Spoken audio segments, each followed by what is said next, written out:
പൊടിയുടെ പോരാ big boss റിവിലേക്ക് അവർക്ക് സാധനം.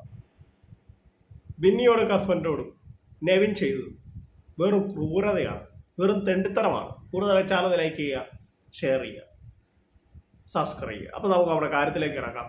ബിന്നിയുടെ ഹസ്ബൻഡ് അവിടെ വന്ന സമയത്ത് ഓവറായിട്ട് നെവിൻ്റെ ഭാഗത്തുനിന്ന് ഒരുപാട് പെരുമാറ്റം ഉണ്ടായിരുന്നു. അതവിടെ ഒരുപാട് പേര് ചോദ്യം ചെയ്തിട്ടുണ്ട്. നമ്മുടെ അവനിയെല്ലാം പോലുള്ളവരൊക്കെ പറയുന്നുണ്ട്, അക്ബറും ഒക്കെ പറയുന്നുണ്ട് വളരെ ഓവറാണ്.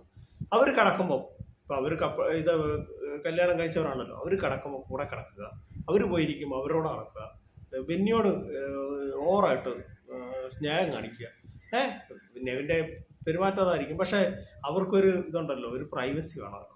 അപ്പോൾ നിങ്ങൾ ചോദിക്കും ബിഗ് ബോസ് ഹൗസ് അല്ലേ പ്രൈവസി പറ്റിയല്ല. പക്ഷേ നിങ്ങളൊരു കാര്യം ചോദിക്കണം, ഈ ആവശ്യമില്ലാത്ത കാര്യങ്ങളിലൊക്കെ ചെന്ന് തലയിടുക, അല്ലെങ്കിൽ അവിടെ മറ്റുള്ള മത്സരാർത്ഥികളുണ്ടല്ലോ, ഈ നെവിന് മാത്രം എന്താ ഇത്ര ഇത്? നിങ്ങൾ തന്നെ എത്രയോ നമ്മൾ തന്നെ കാണുന്നുണ്ട്. നമുക്ക് തന്നെ അവർ എവിടെയെങ്കിലും ലൈവ് നോക്കുമ്പോൾ അറിയാം, അവരെവിടെയെങ്കിലും പോയി ഇരിക്കുകയല്ല, അവർ കുറച്ച് പ്രൈവസി ഒക്കെ ചെയ്യുമ്പോൾ അവരുടെ അടുത്ത് പോകുന്നത് ഓരോ കാര്യങ്ങൾ പറയുക. ഇന്നലെ തന്നെ പിന്നെയും ഹസ്ബൻഡും രാത്രി കിടക്കുവാണ്, ഒരു 11 മണി 12 ആയപ്പോൾ അവർ കിടക്കുവാണ്, ഞാൻ ലൈവിൽ കണ്ടാണ്. അപ്പോൾ പുള്ളിക്കാരി നെവിനോടെ പോയി കിടന്നിട്ട് അവരോട് ഓരോന്ന് പറഞ്ഞുകൊണ്ടിരിക്കുക. എന്നിട്ട് ഓരോ കാര്യങ്ങളും പറഞ്ഞുകൊണ്ട് അവരെ ഭയങ്കര ഡിസ്റ്റർബായിട്ട് ചെയ്യുകയാണ്. അത് അവിടെ മത്സരാർത്ഥികൾക്ക് തോന്നിയിട്ടുണ്ട് നെവിൻ്റെ ഭാഗത്തുനിന്ന്. ഇങ്ങനെ നെവിൻ്റെ ക്യാരക്ടർ അങ്ങനെയായിരിക്കും, പുള്ളി കൂടുതൽ എല്ലാവരോടും ഇങ്ങനെയായിരിക്കും. പക്ഷേ അത് മറ്റുള്ളവർക്ക് അതുപോലെ തന്നെ ഓരോ വീട്ടിൽ നിന്ന് അവരുടെ ഫാമിലിക്കാർ വരും, അവരുടെ ഇടയ്ക്ക് പോയിരിക്കുക, അവരോട് ഭയങ്കര ഇതായിട്ട് ചെയ്യും. അതൊക്കെ മറ്റുള്ളവർക്ക് ഒരു അപർഷണബോധം തോന്നും, നെവിനോട് ചിലപ്പോൾ വെറുപ്പ് തോന്നും. ഇങ്ങനെയുള്ള ഓവർ ഇത് കാണി. എനിക്ക് തോന്നുന്നത് നെവിൻ കൂടുതൽ അഭിനയിക്കുന്നുണ്ട്. കുറേ കാര്യങ്ങളൊക്കെ ആവശ്യമില്ലാത്ത കാര്യങ്ങളൊക്കെ ചെന്ന് തലയിടുക.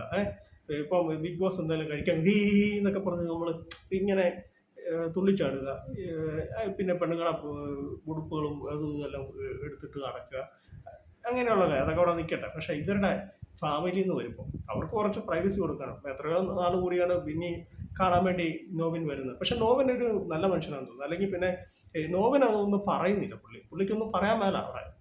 എന്ന് വെച്ചാൽ മറ്റുള്ള മത്സരാർത്ഥികളോടൊന്നും പറയാൻ മറന്നു ബിഗ് ബോസ് പറഞ്ഞാണ് കേട്ടോ, വഴക്കിടാനൊന്നും പാടില്ല, ഒരു ഗസ്റ്റായിട്ടല്ല വരുന്നത്. അപ്പോൾ നോവൻ അത് കുറച്ചൊക്കെ കടിച്ചു പിടിച്ച് ഇത് ചെയ്യുന്നുണ്ട്. പക്ഷേ ഇവർ കൂടുതലും എന്ന് വെച്ചാൽ കമ്പനി ആയ പോലെയാണ് അവിടെ സംസാരിക്കുന്നതൊക്കെ. പക്ഷേ നെവിൻ്റെ ഭാഗത്തുനിന്ന് ഇങ്ങനെ ചെയ്യാൻ പാടില്ല. അവരുടെ വഴിക്ക് വിടുക. അവർ കുറച്ച് ദിവസം ഇങ്ങനെയുള്ള ഒരു മിണ്ടുവോ എന്താണ് ചെയ്യട്ടെ. ഇത് ഒരിക്കലും പിന്നോട് ഇല്ലാത്ത ഒരു സ്നേഹപ്രകടനമൊക്കെ അവിടെ പോയി കാണിക്കുക, പിന്നെ ഇരിക്കുന്നിടത്ത് പോയിരിക്കുക, അല്ലെങ്കിൽ അവരുടെ നടുക്ക് പോയിരിക്കുക. നിങ്ങൾ കാണുമ്പോൾ അറിയാം, ഇപ്പോൾ പിന്നെയും ഹസ്ബൻഡ് ഒരുമിച്ചിരിക്കുകയാണ്, അവരുടെ നടുക്ക് പോയി പിന്നെ ഇരിക്കണം. വേറെ മറ്റുള്ള മത്സരാർത്ഥികൾക്ക് ഇല്ലാത്ത വല്ലാത്ത സൂക്കാണ് നെവിൻ്റെ ഭാഗത്തുനിന്ന് വരുന്നത്. പുള്ളിയുടെ ക്യാരക്ടർ അതായിരിക്കാം. എന്നാലും നമുക്ക് കണ്ടിരിക്കുമ്പോൾ നമുക്ക് തന്നെ ഒരു ഇത് തോന്നും, ഒരു നാണം ഇല്ലാത്ത ഒരു ചെറുക്കനായിട്ട് എനിക്ക് തോന്നുന്നു. അപ്പോൾ എൻ്റെ കൊച്ചു വീഡിയോ അവസാനിക്കാണ്. നിങ്ങൾക്ക് ഇഷ്ടമായെങ്കിൽ വീഡിയോ ലൈക്ക് ചെയ്യുക, ഷെയർ ചെയ്യുക, channel subscribe. Thank you, by.